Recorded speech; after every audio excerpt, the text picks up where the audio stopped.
And I'm going to come on to voice. Hopefully you should hear me.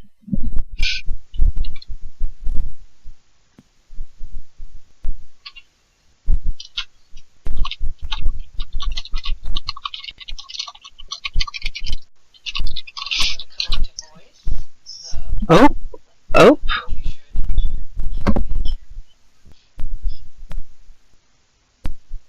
Sorry, that was my bad. It's fixed. I was worried there for a second.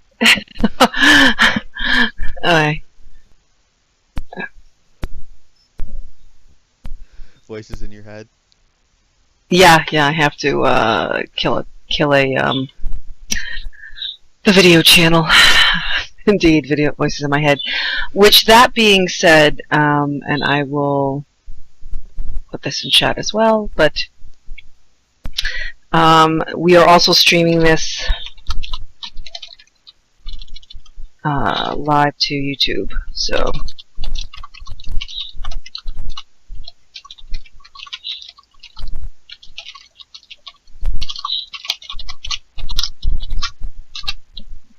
let me grab that link.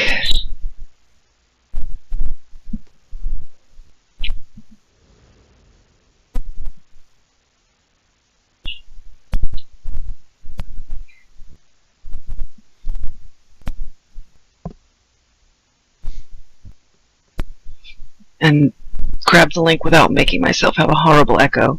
Okay. Here you go. Okay. And closing that.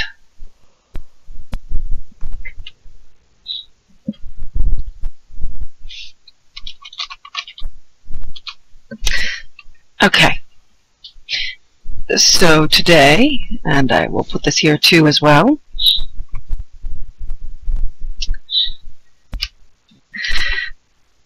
today we have with us Michael Bailey, Marcus Llewellyn in Second Life. Oops, I lost the second part of that. Who's going to present on screen capture and live streaming to YouTube, which is very meta because we are indeed streaming to YouTube.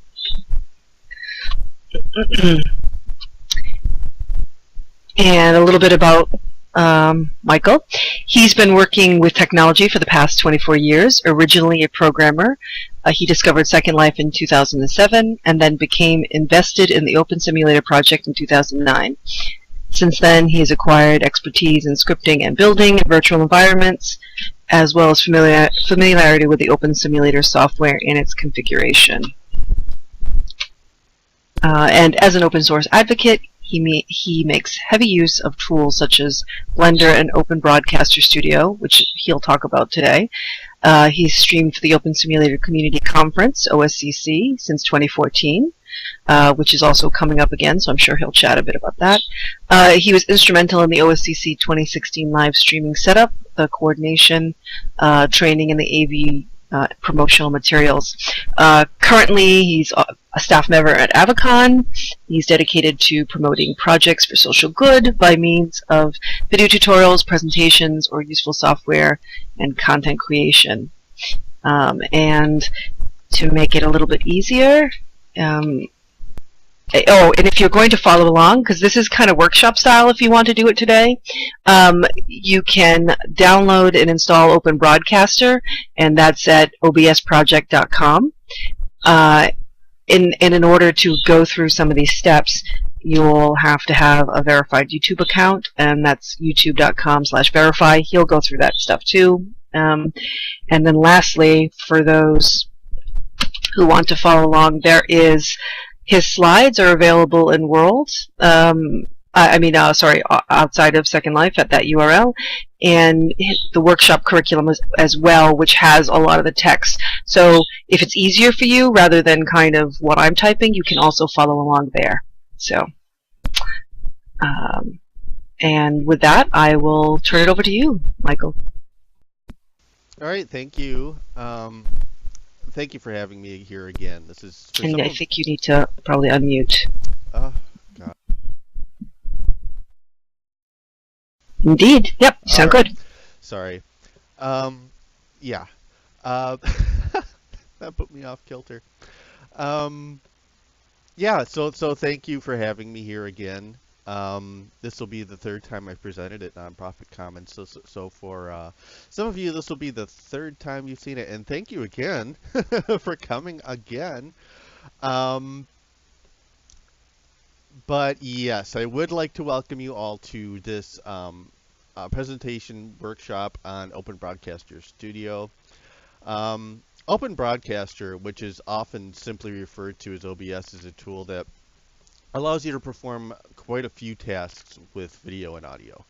Um, Examples include desktop or window recordings, video device capture from sources like webcams or video cameras, and the ability to set up various types of sources in scenes that you can switch between, making it behave like your own miniature television studio. OBS is free, it's open source, and it is cross-platform with installation packages available for Windows, Mac, and Linux. It has been under active development for a long time now and has a thriving community. And the developers are very responsive to the needs of their users and put out updates quite frequently. Although it has become most popular with people who stream video games, it is it has a lot more potential than that. You could use it to record in-world meetings, presentations, lectures, tutorials, much like we're doing now. And you could even use it to coordinate multiple cameras in a real-world setting, like a classroom or a real-life presentation. You can add titles and text to your video. You can seamlessly transition to other sources, other inputs. Like if you need to show a video, you can seamlessly transition to YouTube, or play an audio recording, or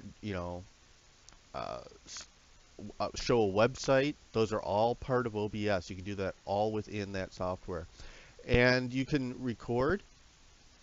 You don't have to stream. You can simply record your presentation. You can stream, of course. That's the broadcaster part of the name of the software. Or you can do both at the exact same time. But before I get into Open Broadcaster Studio itself, I would like to go over some useful information that is good to have on hand before you record or stream. There are some useful optional tools. And to augment OBS and get the most out of it, there's some extra hardware and software that you should be aware of. If you're going to stream from your desktop and plan on speaking, a good quality headset is a really good idea. Gaming headsets tend to have the best microphone quality, and the one I use is the Corsair Gaming H2100 headset. Gaming headsets can cost hundreds of dollars, and if you're budget conscious, this particular headset has a lower price point and great quality. It's a little bit older, so you may have to find it on clearance or something like that. But if you like what you're hearing right now, this is a good headset. Or, of course, if you have lots of money to throw at a gaming headset, buy a better one. But if you want more of a radio voice sound, you want to sound very clear like a podcaster, then you might go with a dynamic microphone. These microphones can provide extremely good clarity when speaking. They're also quite sensitive and can pick up sounds from quite a distance, which can either be a pro or a con, depending on what you're trying to accomplish. For example, my microphone can pick up sounds in other rooms of the house. So when I use it, I need to run around and tell everybody to be quiet, or occasionally, bother a cat. But that can be a good thing, for example, if you're using a microphone that you want to pick up sounds from like the entire room. I personally use the Blue Snowball USB microphone, which again is a budget selection, but it's got great quality, quality, and the Blue brand has a number of of microphones that you can choose from if you want something that's a little better even than the Snowball. Can I jump in here for a second? Absolutely. Fidget asks if you are using a soundproof room. I am not using a soundproof room. No, no. I wish I had one. Basically, what I tend to do is simply close all the doors. And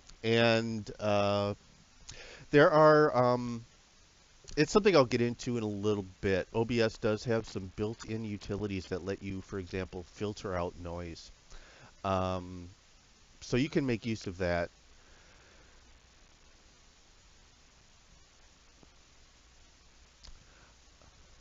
So moving on, if you want to broadcast your real-world self, you'll want a webcam. Many of us probably already have one built into our laptops or all-in-one computers or have one with our desktop. But the quality of these can vary a great deal. And if you're not happy with yours, you might want to consider the Logitech HD Pro C920. And actually, or any Logitech HD Pro newer than that. And it works great under most lighting conditions. We actually used one recently in a real life event, and it works it's not the world's greatest camera, but it works surprisingly well in a low lit real life environment. And with USB extension cords, I could even easily see these being used as multiple cameras in a classroom or a small lecture area on the cheap. It has a wide field of view, it does 1080p video, and like I said, it works great under most lighting conditions. Having 2 or more monitors is a real boon when live streaming because this allows you to have your viewer on one monitor fully maximized and OBS or any other related utilities on another monitor. And while you can certainly use OBS with one monitor by setting OBS to stream and record and then putting it into the background, you won't be able to as easily monitor the live stream or make changes to it. And this, when using the full studio mode of OBS, where you can switch between scenes and sources, 2 monitors is practically a must. So if you're doing something that's especially important and you have an extra monitor in the house, go steal it from someone else. Something that is a definite extra, but is great to have if you're doing in-world recording or streaming, is a 3D mouse. And probably the most familiar one to many of us is the 3D Connection Space Navigator, as the viewer has support for it baked in. Using this to control your fly cam allows you to have a nice, smooth movement, or even something that can resemble a crane shot, or something even more fancy.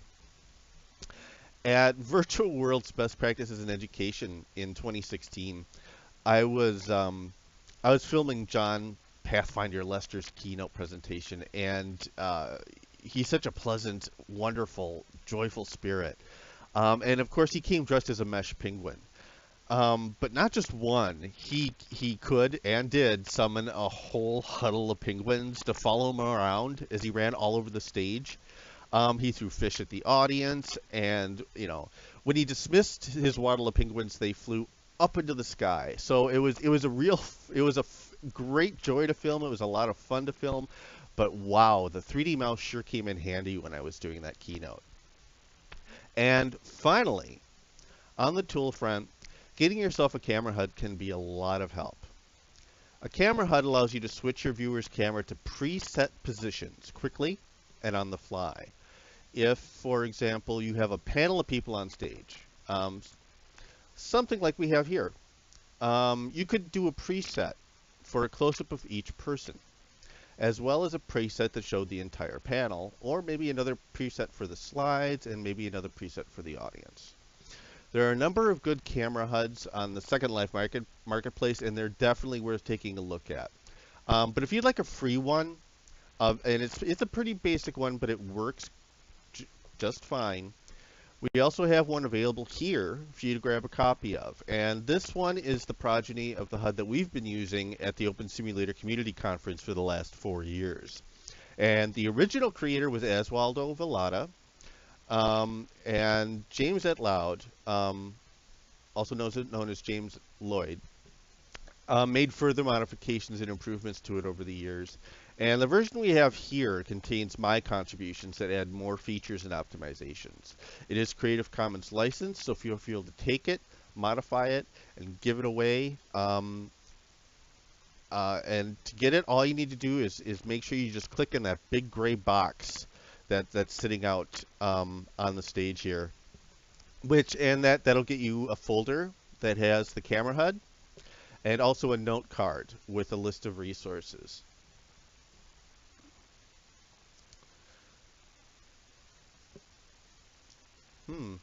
Slide screen is not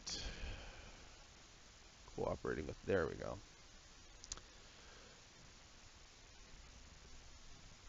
So, we want to get the best quality for our audience to have the best possible experience when viewing our live stream. And one of the most important aspects of this is our upload bandwidth speed. Upload bandwidth is not the same as download. Download bandwidth is a speed usually advertised by internet service providers. Upload speed is different. When you're streaming, you're pushing data out, and that's upload. So to get the best results, you're going to want to have at least 2.5 megabits per second of upload speed.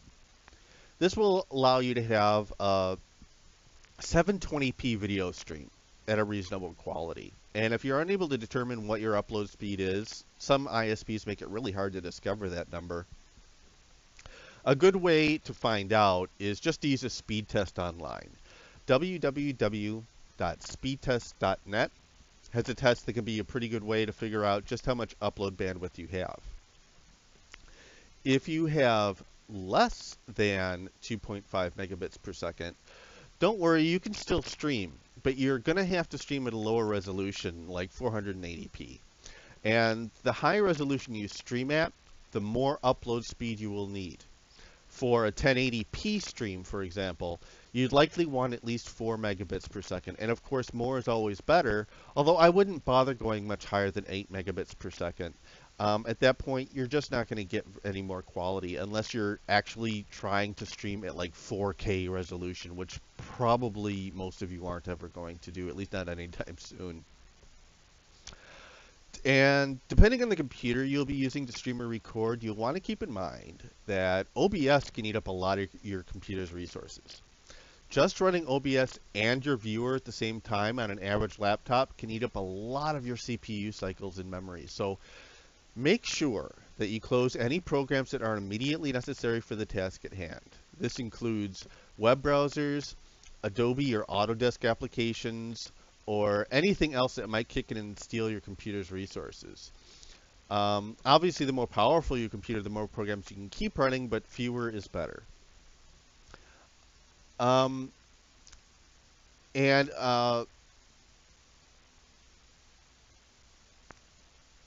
Finally, on this slide, we'll talk about I want to recommend that you use a wired Ethernet connection with your computer. While you can stream over Wi-Fi, it's not a great idea. It's going to be a less dependable way to go. Wireless connections often drop network traffic, and this can have adverse effects on a live stream. It can stutter, it will drop frames, and your audience will not get as good of an experience. And that's everything on your side of the internet. And if you only want to record for archival purposes and later editing, this slide won't have as much relevance for you, because now we're going to move on and talk about streaming services. OBS comes with presets for many popular live streaming services, and a lot of these services have been created with gamers and esport events and that kind of thing in mind. And they often want payment for various comforts, such as having no advertising, or having an unlimited audience, or being able to stream at high definition. And for this reason, this presentation is going to focus mainly on using YouTube as a streaming platform. Twitch, which is very popular, Smashcast, which has recently been rebranded from Hitbox, and Mixer, formerly known as Beam, are all gamer services. And the only one of these that I might consider taking a look at is Mixer, because the interesting thing about Mixer is it's currently free and doesn't advertise, and it has a unique and useful feature in that it's very low latency. In other words, it allows for great user interaction. What you stream has a very, very short delay. So if you move your mouse cursor, your audience will see that mouse cursor move maybe a second after you do. So they can, follow along on a tutorial with you live much easier. Usually when you use a streaming service, the video your audience is watching will be anywhere from 10 to 30 seconds behind what has just happened to you. And this makes interacting with people who are watching a real challenge. So for those times when audience interaction is important, Mixer might be worth a look. And OBS does currently have built-in support for that feature of Mixer. So it's something that's just worth thinking about. And Facebook may also be a very attractive option for many. It's really hard to beat the size of the potential audience that it can bring in. I'm not as familiar with Facebook as I should be. Like I said, it has such a large audience, but I've tended to avoid Facebook because it's so heavy on advertising. And Restream.io is the final one I'll touch on because it isn't itself actually a streaming service in the traditional sense. What it does is it acts as a middleman and allows you to stream to several streaming services at once. So, if you'd like to be on, for example, YouTube and Facebook at the same time, this service makes that possible at the cost of even more latency. So, for example, if your stream lags as much as 30 seconds on YouTube, it's going to have to go through Restream.io. That's probably going to add another 30 seconds, and then what your audience sees will probably be a minute or more behind what you're actually doing. So if that's important, it's something to keep in mind. We're going to use YouTube because it is absolutely free, and it will not advertise on channels that don't have monetization enabled. Your audience size has no limits, and if you have the right equipment, you can stream all the way up to 4K. YouTube does not require, or YouTube does, I always say that wrong. YouTube does require that you verify your account. So you can find the link for that on this slide. It's the very last link. If you haven't already verified your account, and that's a help document that will tell you how to verify your account on YouTube.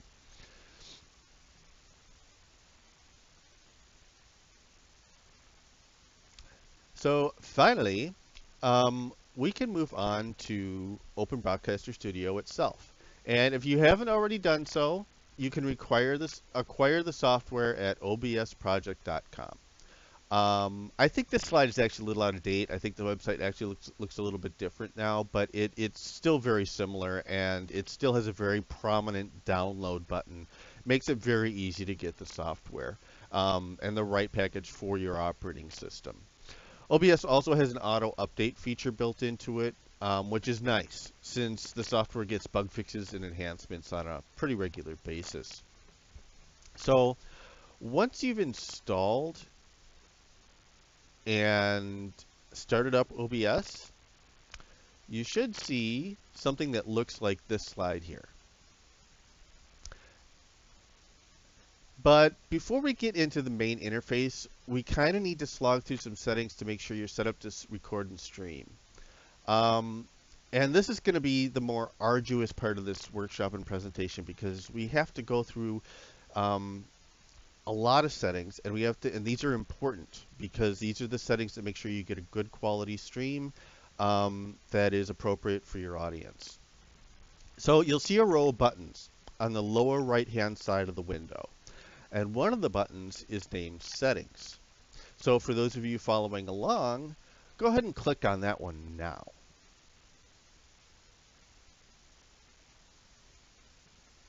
And a new window will pop up, and it will naturally enough start off with a General Settings tab on the left. And this entire window is really rather similar to the preferences window in the viewer we use, where there are a bunch of tabs down the left and then settings on the right. And in the general tab, there's really only 3 settings here that I'd like to draw your attention to. The very first option allows you to choose your native language. And there's a decent list to choose from in there, including German, Dutch, Spanish, and French, a few others, I believe. And the second option to draw your attention to is just below that, and comes down to personal preference. OBS is a light theme by default, but it also has the option to change to a dark theme. And personally, I really like the dark theme, which is why I mentioned this option. I find it's easier on my eyes, but more importantly, it moves the focus to the content. And those of us who have used modern versions of image, video, or 3D software will have noticed that they've all moved to dark user interfaces for this very reason. And the final option to note on this in the General tab is a checkbox called Automatically Record when Streaming. Live streaming can be a real handful, and it is so easy to forget to hit both the stream and record buttons. So this option eliminates that worry. So let's move on, and moving down the left, let's click on the stream settings on the left side. And this settings page is where we decide what service we want to stream to, if any. If you're only going to record, this stream doesn't. This you can just ignore this one. But if you want to stream, this is where you decide what streaming service you want to use, and all you have to do is select the service you would like, and then enter a stream key. And for this workshop, we're going to choose YouTube. And YouTube has a page that has a live dashboard for streaming. And you'll find that under your Creator Studio. And when you go to that live streaming dashboard and go all the way to the bottom of the page, you'll see a streaming key. And all you'll need to do is just copy and paste that streaming key into OBS. And you'll be authorized to broadcast to your YouTube channel. Be aware that anybody that has this key can also stream to your channel, so you'll want to keep it safe or only share it with trusted users. And if you need to, this key will normally never change, but if you need to, you can have YouTube generate a new key for you on the dashboard. And this streaming key thing is how almost all streaming services work. So moving on, we have our Output tab on the left tab. And these settings determine the quality of your recording or stream, as well as your computer's performance while accomplishing these tasks. At the very top, you'll see a drop-down called Output Mode. And by default, this is set to Simple. And I recommend that you leave it there unless you have some experience with how video encoders work. Because the settings offered by the Simple mode will offer very good results. Now, beneath that, you will see a frame called Streaming, and it has some settings associated with it. And perhaps the most important of these is your video bitrate, and this depends on how much upload bandwidth you have. If you have 3 megabits per second upload, that works out to about 3,000 kilobits per second. We're just moving a decimal point over a few places. So 2500 is the default in OBS, and will work fine for you, and provide room for anything else that requires additional bandwidth. For example, if you're using Skype or something like that, or voice. If the speed test told you that you have something less than that, like let's say it tells you only have 1 megabit per second for your upload, you're going to want to lower that number down to something like 768. And at that value, you won't be able to stream at a high definition, but you can stream at a 480p definition. And that's about equivalent to an old style television set. So it's just good enough to, to get, reasonably sized text clearly visible to your audience. If you have a lot of upload bandwidth, you can feel free to push that number higher. And again, I wouldn't bother going any higher than about 8,000 though. The next setting is called encoder. And this is what will compress your video before it is sent to the streaming service. And by default, this is set to software X264. And this encoder will make use of your CPU to encode your video. This encoder can provide great quality. Usually, it provides the best quality. But if your computer isn't very powerful, it can seriously degrade the performance of both your stream and your computer. So you need to be careful, but you can click on that pull-down menu and see if there are other options available. Newer Intel CPUs have an encoder built right into them, and it's called QuickSync.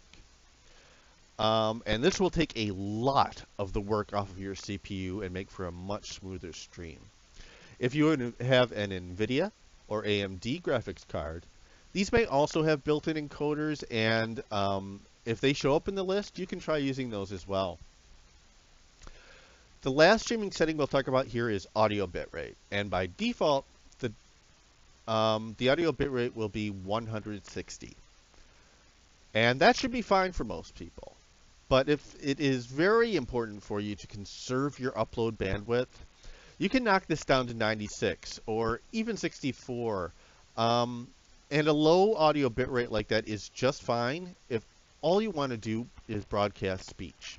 But keep in mind that if your stream contains music or other more dynamic types of audio, it's going to experience distortions and chirps, and it just won't sound very well or very good.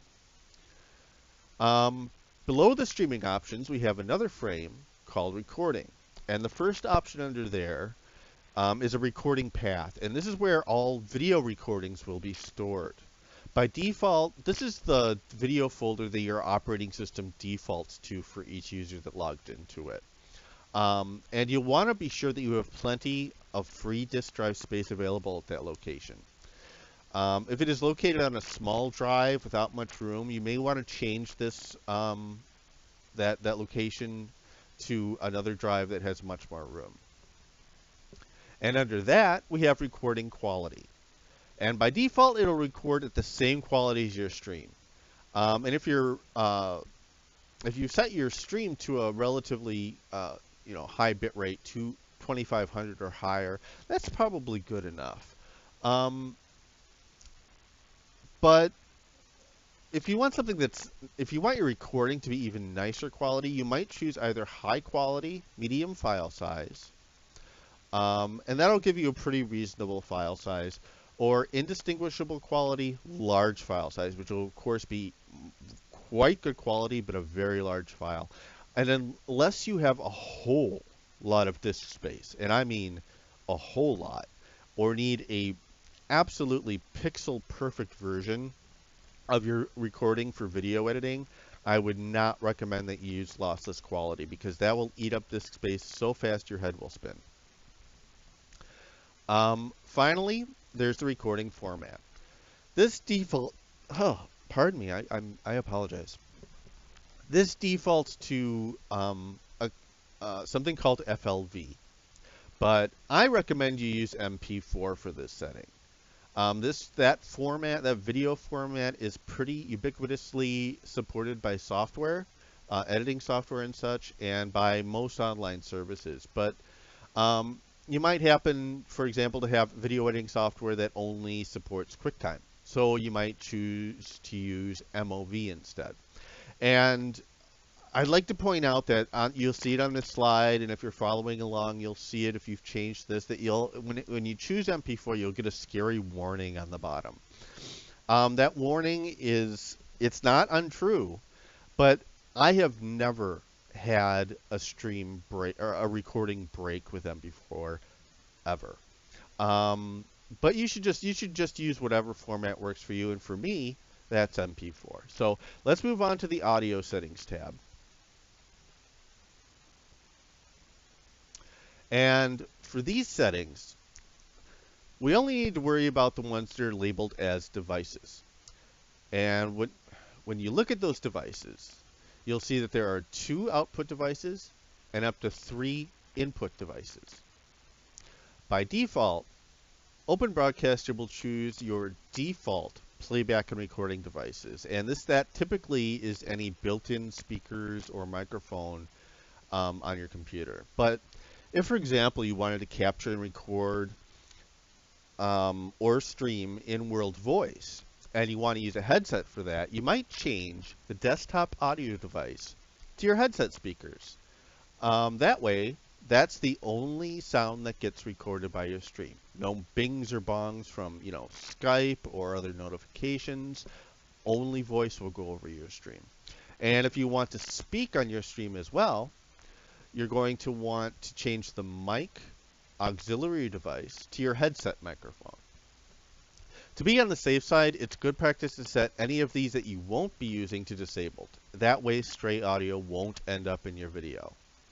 And finally, for the last settings tab, we're going to talk about the video settings. And there are just 4 settings here, and we only need to concern ourselves with 2 of them. The first is output scaled resolution.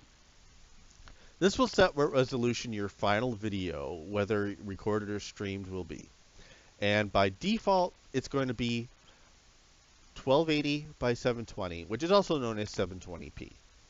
And if you're streaming with a bitrate between 2500 and 3000, this should be a good choice.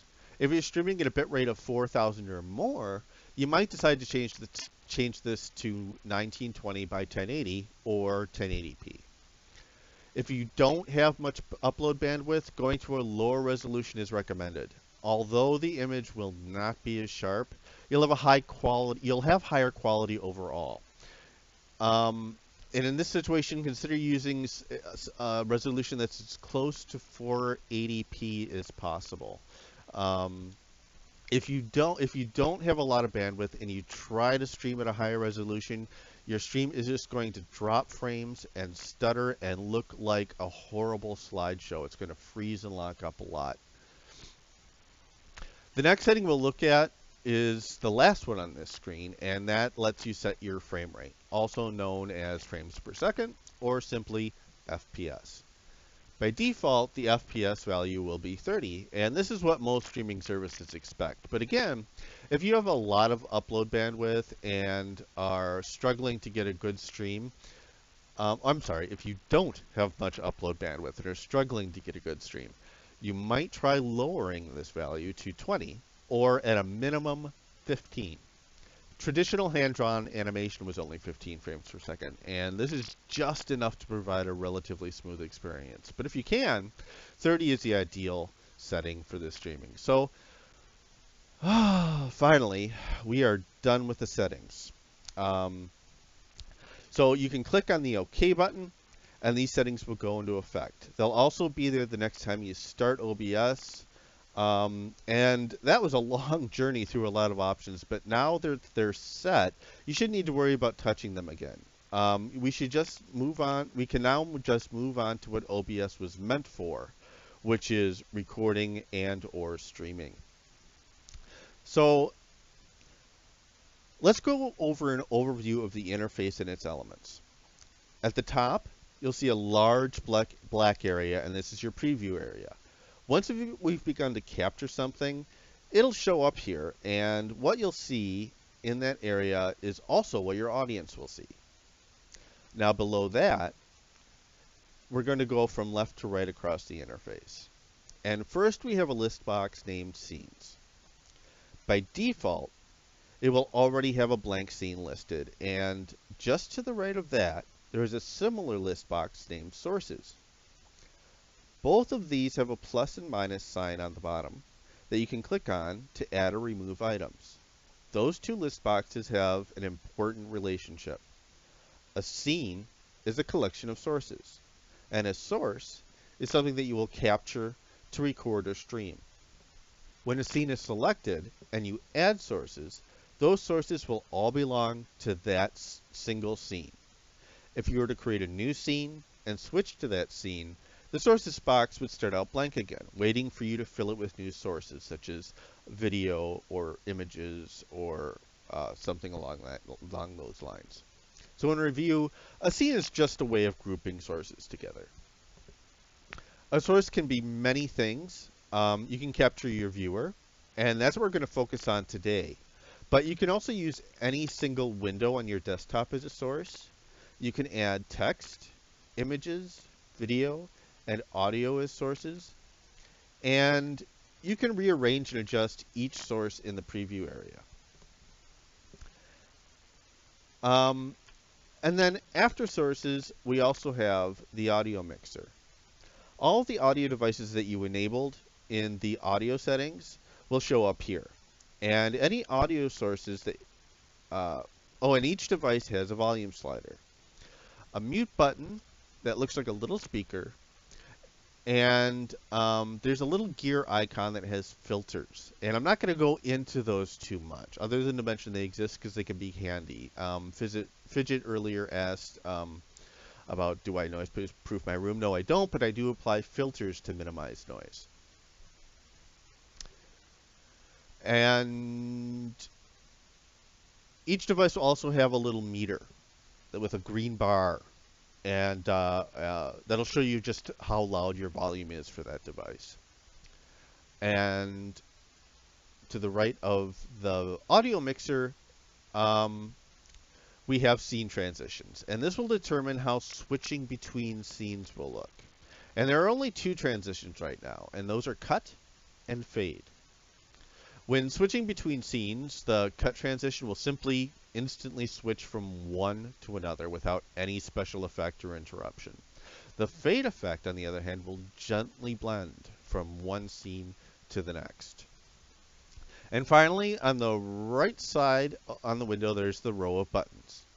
You start or stop a stream or recording with the first two, and they'll toggle between those two states. So if you hit, for example, start recording, the text on it will change to stop recording. Then the next button down enables studio mode, which I'm hoping, which we'll try to have time to get into later in the presentation, as it can really help make the magic happen if you're streaming any sort of live event or other complicated event. Can I stop you for a sec? Absolutely. Joey asks, what does it mean when you try to set a window capture but don't see what is in that window? So I guess seeing the black, probably. This is something I'll get into.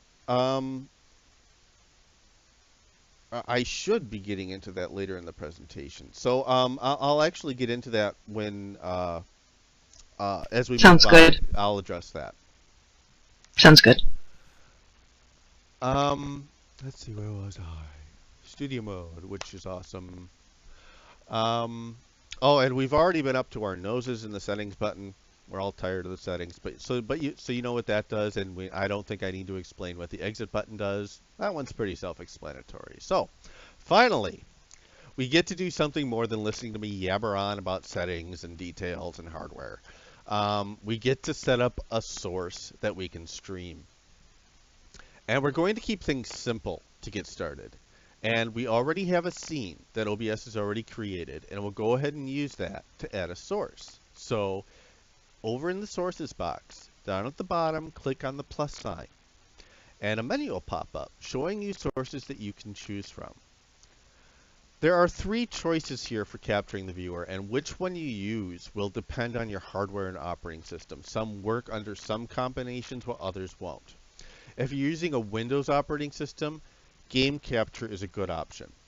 It'll give you the fastest and cleanest result, but it may not work with all hardware, especially laptops. The next one, and this is the one we'll use, I'm going to encourage you to use for this workshop, is the window capture source. This source is available in all our operating systems and will usually, except for Joey, usually work with any combination of hardware. And if both of these fail for you, your next option is to use desktop capture. And this is my least favorite, as it will capture everything that pops up on your screen, including notifications from apps or a window that unexpectedly pops up and takes focus. But it will do the job if the other two won't. So as we go through the next steps, first try window capture. If that does not work, then try game capture. If that does not work, then try desktop capture. The settings for all of them are fairly similar, so you should be able to follow along, no matter which one you choose. So go ahead and try window capture, and a new window will pop up. And in this slide, that's the window on the left.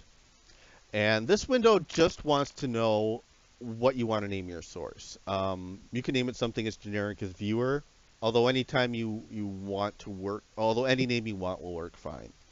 And when you press OK at the bottom of that button, another window will appear, and on this slide, that's the window on the right. And this one wants to know what window you'd like to capture. If you're using game capture, it will want to know what application you want to capture. And if you're using desktop, it will want to know, if you have multiple monitors, it's going to want to know which monitor you're going to want to capture. And at the top of this window is a preview area. So you can be sure you're getting the window that you want. If that stays black, chances are that capture source isn't working for you, and you're going to want to try one of the other ones. Now, lost my place. Oh, below the preview, there's a drop-down called Window.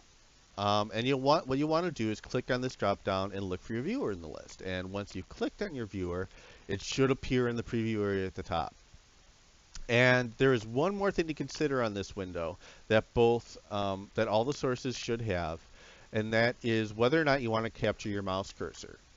And I usually disable the cursor checkbox unless I'm doing something where the mouse is actually useful as a pointer, for things like tutorials or something like that. But for recording and streaming a live event or a meeting or a news show or especially machinima, your mouse cursor is only going to be a distracting element to your audience. People don't want to just see your mouse cursor zipping all over the place. So if you've set up a source and you successfully see your viewer in the preview area, you can go ahead and click OK, and it'll return to the main OBS interface.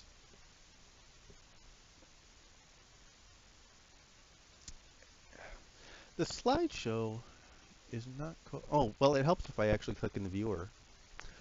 I've got so many windows open, and they're all of the viewer. All right, so it brings you right back to the main OBS screen. And hopefully it'll look something like this slide, and if it does, that's fantastic, because you now have something you can record or stream. Technically at this point, if you set all your settings correctly, you could start streaming and or start recording, and and it will record what you see in that preview area. But if you look at your preview, you'll probably notice that there might be some issues depending on your use case. There may be an empty space on one or more sides of the viewer. You may not want your window borders, viewer menus, or your viewer windows to show up, or other clutter like that. So there are a couple of ways to deal with this, and the simplest way to get a clean view is to use the keyboard shortcut Control Shift F1. On some viewers, this shortcut, for example, Singularity and Alchemy, I believe, this shortcut will be Control Alt F1. And on a Mac, this key combination should be Control Option F1. And when you hit this key combination, absolutely everything except your view of the world will disappear. This includes all of the viewer's user interface elements. Avatar name tags, menus, favorite bars, windows, those will all go away. If you use the same shortcut, it'll bring them all back. HUDs will still show up. So any HUD that you don't need while you're streaming or recording should be detached. And that's an easy way to do it, and I use that quite often. But it also cuts off your ability to do something like communicate in World. So you can also choose to simply use your viewer preferences to turn off things individually, like name tags, voice indicators, hover text, floating chat, and whatnot. Close any viewer windows that you don't need. If you probably don't need your minimap, you may not need your radar. Um, but if you do want to keep a window, for example, you might want to keep your chat window so that you can monitor in-world chat or participate in it while you're streaming, or even show that in-world chat to your audience. But if you're going to do that, I recommend keeping that window as slim and off to the side as possible. And I recommend moving any windows you need to keep open all the way to the right side of the screen. As that's the side of the viewer where most of the toasts or dialog boxes or other pop-ups in the viewer are going to pop up on you unexpectedly. Um, and oops. Me and the slideshow are not getting along today. Um, seriously? All right. This is the slide I wanted. All right. So whatever methods you choose to make your view as pretty as you like, once you're happy with it, you can further adjust that video source in Open Broadcaster. And you can, first of all, the easiest thing is you can easily move the viewer window source by simply left-clicking, holding the left mouse button down on it and dragging it. And so you can just drag it around, and that's helpful for making sure that whatever source you have is centered or in the location you want it. And if you look at the source in your preview area, you will see that there's a red border all around it, and small red handles on each corner, on the top and bottom, on the left and right. I don't know why they're so tiny. I should probably complain to them on the forums, because those are tiny little handles. So it can take a little bit of finesse to get a hold of one. So if you look at those handles, if you left click and hold the mouse button on a handle, it'll scale or resize the source. You can make it very small or very large, or you can even completely distort it if you want. And more powerful yet, and probably the most useful thing if you want to hide chat windows or HUDs, is the ability to crop this source. If you hold down your Alt key and hold down your left mouse button on the top, bottom, left, or right handles, you can drag that border in and crop it. And you can tell that it's cropping successfully because that border will turn green. And the goal at the moment is to use all of those tools to make sure that no improper parts of the viewer show up, that there are no black bars on any side, and that you have it reasonably centered. And it's okay if some of the source borders go outside of the preview area, just as long as everything you want to see is visible. And once you've done this, you are ready to stream and record. All you have to Can I jump in here for a second? Sure. Okay, sorry. Yeah, Joey brought up he was asking the question about the whole full screen, the preferences between full screen versus, say, the whole cropping and doing the portion of a screen. And then he was wondering how you deal with the bottom area where your icons or software are. I mean, you could certainly use that for cropping.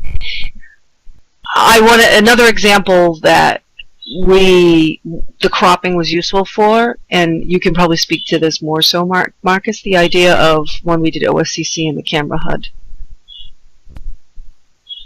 Yeah. That we. Well, if your taskbar is showing on the bottom, so that means you're using desktop capture, and of course you can simply crop that out, like Yanan said. And because I've never been forced to use desktop capture, usually window capture or game capture have always worked for me. And there is a way to get rid of the title bar on the viewer using an optional tool that I won't go into and isn't part of the presentation. But if you Google for something called borderless gaming, it will turn the viewer into basically what looks like a full screen application, but all the window borders and decorations have been removed. You can find that either on the Steam store, and it has a price there if you'd like to support the developer, or you can download it for free off of the developer's GitHub site.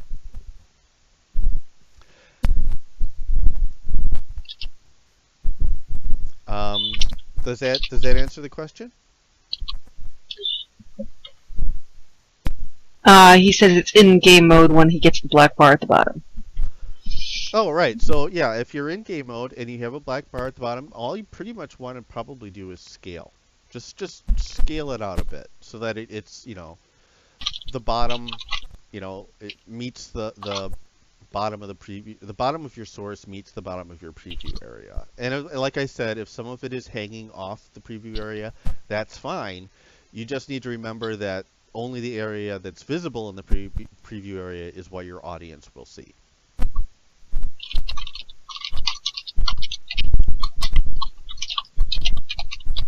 And I think we can kind of go on. Okay. So if you've played with these tools and gotten used to them, yeah, you're ready to stream or record.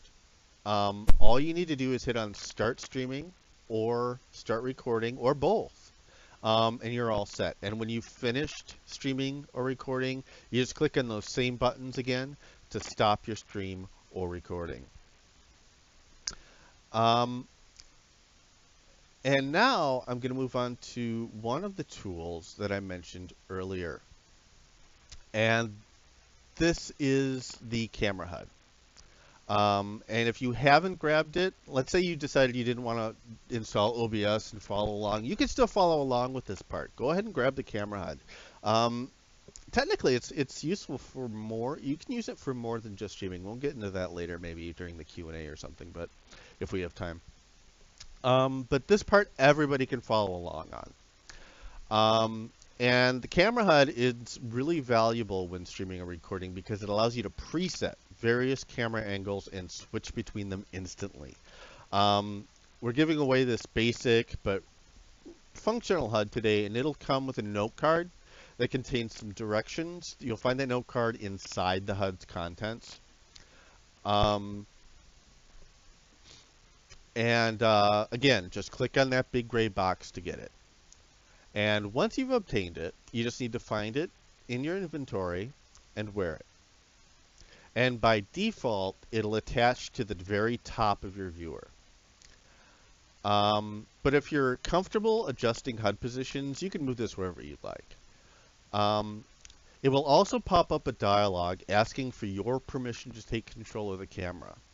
And this will be more obvious on some viewers than others.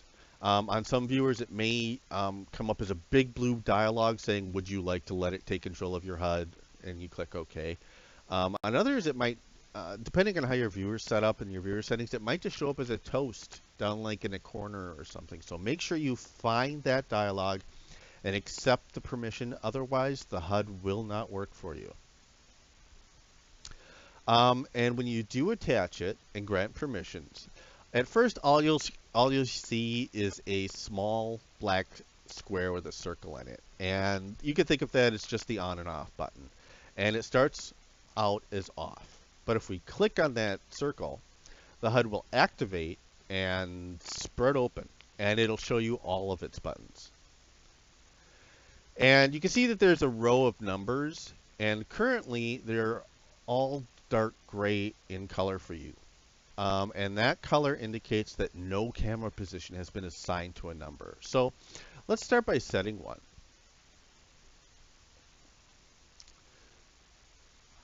So using whatever camera controls you prefer, whether it's your little camera window, control window, or your mouse and keyboard, or a space navigator, move your view into a position that you like. In our case, the presentation speakers, for example, might be a good choice. And once you've got your camera where you want it, all you need to do is click on the Set Position text over on the right. And lines will appear above and below all of the numbers. And this indicates that the HUD is waiting for you to pick a number. So let's just choose the very first one, 0, and click on that. Once you've clicked on a number, it'll turn white, indicating that you've stored your camera position. And um,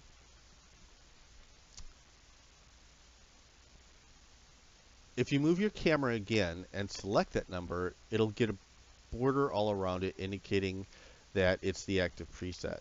If you press Escape key on your keyboard, the HUD will take control of your camera and snap to that preset. If you want the HUD to control what you see, it's important to remember the Escape key. The HUD will only take control when you've pressed it. So if you've taken control of your camera manually, and you can do that at any time, with your 3D mouse or what have you, you can go ahead and choose a camera preset, but it won't snap back until you press the Escape key. Now, we've 20 presets for you to use, and that's quite a few.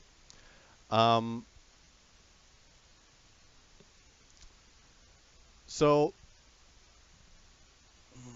slide. Thank you.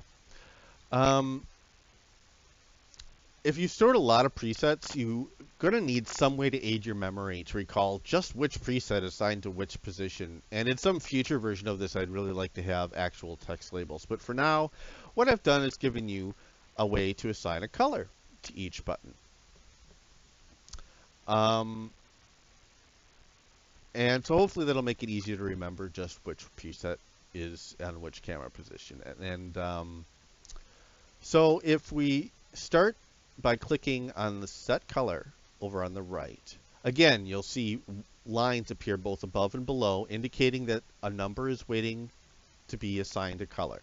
So if you were to click on that 0, or if you chose another number, you choose that, the HUD will change into what is essentially just a color picker. And all you need to do is click on one of those colors. And let's say you want it to be light green. You can click on light green, and the HUD will select that color and turn that number into that color.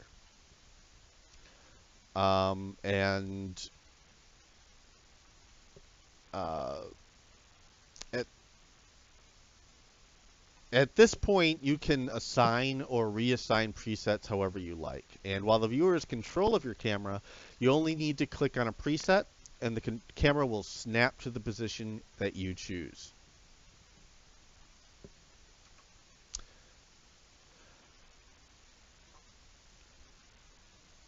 Lost my place.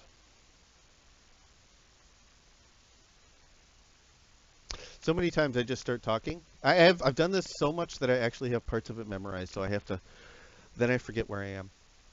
I'm sorry. Oh, okay. So yeah, you can assign or reassign presets however you like. Just remember that, again, the escape key is very important. If you've manually moved the camera, the HUD isn't going to be in control anymore. So you need to press the escape key in order for the HUD to take control. And you can clear a position the same way that you've set one. You can hit the clear position button. Again, you'll get the lines on the top and the bottom. You can click on a number, and it'll turn dark gray. And just as before, dark gray indicates that nothing has been set for that button. And if you'd like to wipe the HUD completely clean, there's a clear all option. And if you click that, it's going to ask you, are you sure? Because it'll remove all of your presets, and there'll be a little green check mark and a big red X. And if you're sure, click on the red or on the green check mark. And I put this in there because, of course, nobody wants their presets accidentally deleted. That would be horrible.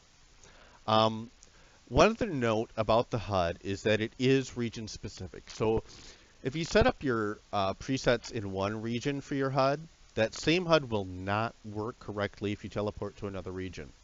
And that's easy to fix by simply creating a new copy of the HUD for each region you'd like to create camera presets for. You also don't have to worry about where you're sitting when you create the presets for a region. The camera views will stay the same no matter where you are in that region, as long as you're somewhere in that region that you've created specifically for that HUD. And finally, be aware that the script in the HUD will reset if the script in that HUD is reset for any reason, you will lose all of your camera presets, and the HUD will go back to its blank state. So, finally today,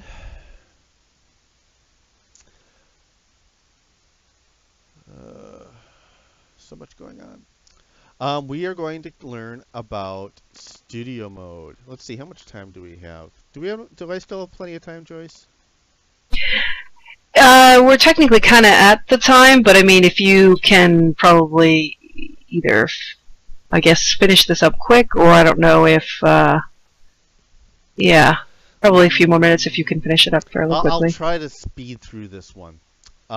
Studio mode is just really awesome because what it lets you do is if you press that studio mode button, as you can see in the slide, it opens up two preview areas.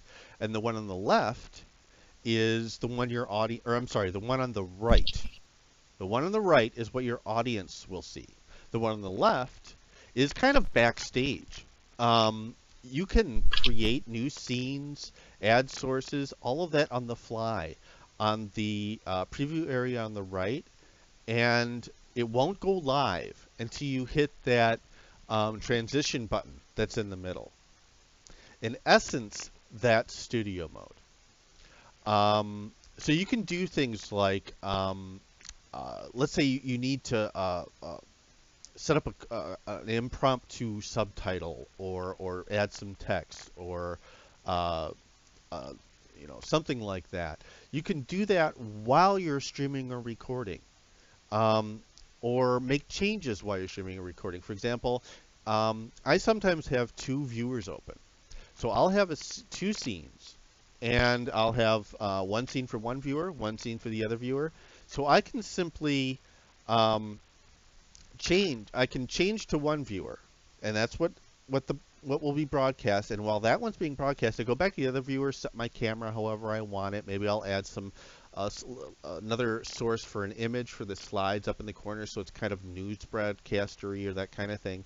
And then if I hit transition, it'll switch back to that other viewer. And this is where the magic really, really happens, and I'm rushing this. I'm rushing this. I'm going way off script because I normally explain this much more in detail.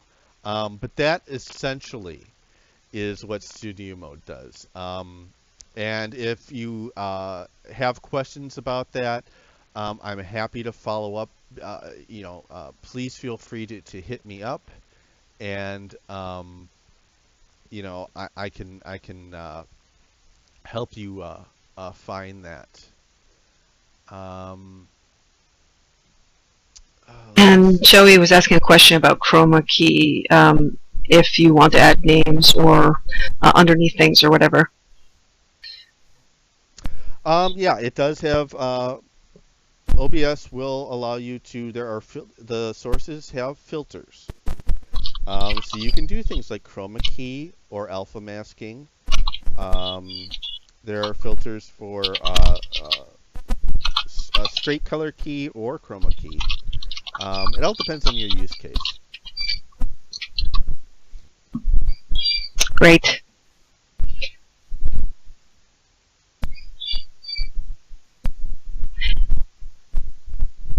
And I think the slide before this was the one that had the resources listed, which is also in the note card, right? Yeah, that's in the note card. I apparently have yeah. If you need the list of resources that is in the note card that's in the gray box, apparently I've lost the slide for that one. I don't know how that happened.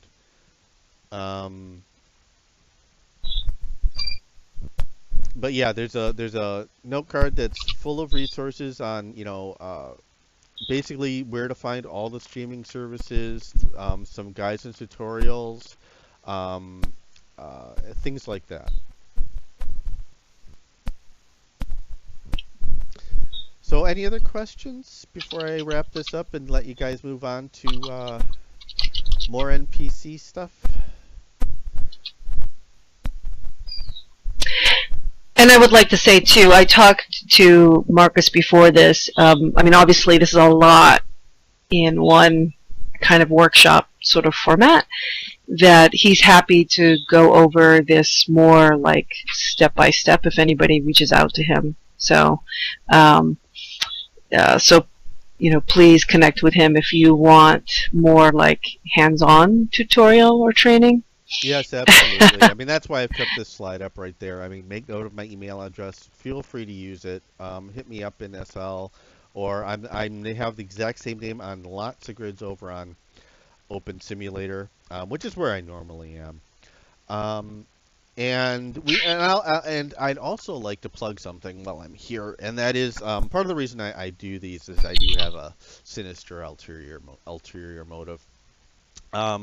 The Open Simulator Community Conference is coming up, and it's scheduled for December 9th and 10th, and we are currently taking volunteers.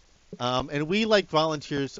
If you guys, any of you are interested, and if you haven't already volunteered, I think at least one or two of you have. Please do volunteer. We have openings for moderators, for greeters, and of course, streaming volunteers. And streaming volunteers tend to be one of the harder ones to get. So if streaming is something you enjoy doing, or something you would love to practice doing more of, by all means, please volunteer at OSCC to be a streamer. We'd love to have you.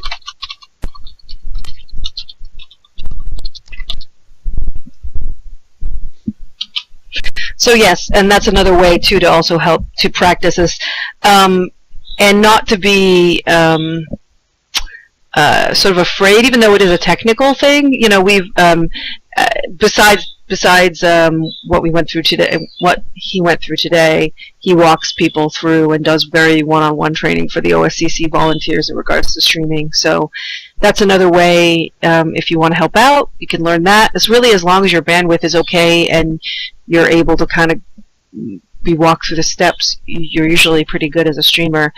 And there are folks who had no experience, some like Beth Ghost Raven, who once she started and got the training has been doing it for the last couple of years. So you don't have to be super techie in order to learn once you kind of get walked through it, I think. Absolutely. Beth has turned out to be one of my favorite streamers.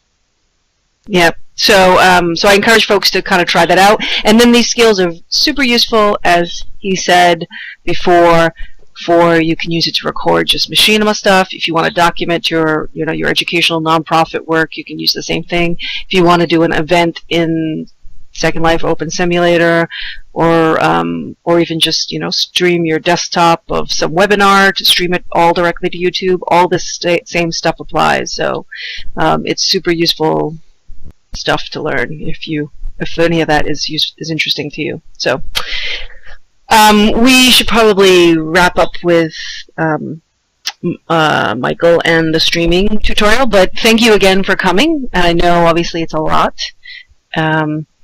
but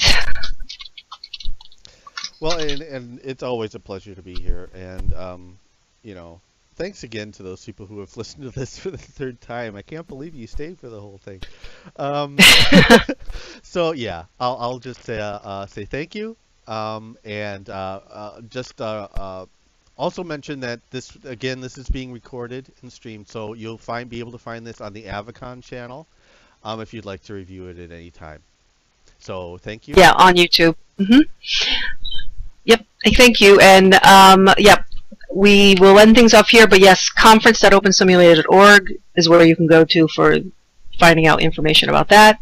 And then the search AvaCon on YouTube, and I'll put a link into chat for that too once he finishes up that. The other nice thing is sort of streaming like that. It goes right to YouTube, and then it's set up where it auto records it and holds it there. So once you're done, it takes a little bit of time for YouTube to finish rendering it, and then it's up and available live. So there's not even having to worry about uploading it. It just happens all together, which is nice. So then it's an archived video waiting for you to share with others afterwards. Okay. Thanks again, Michael. Absolutely. Thank you. And feel free if you want to stop the recording for this. But thank you again. And we can probably move to an open mic real quick.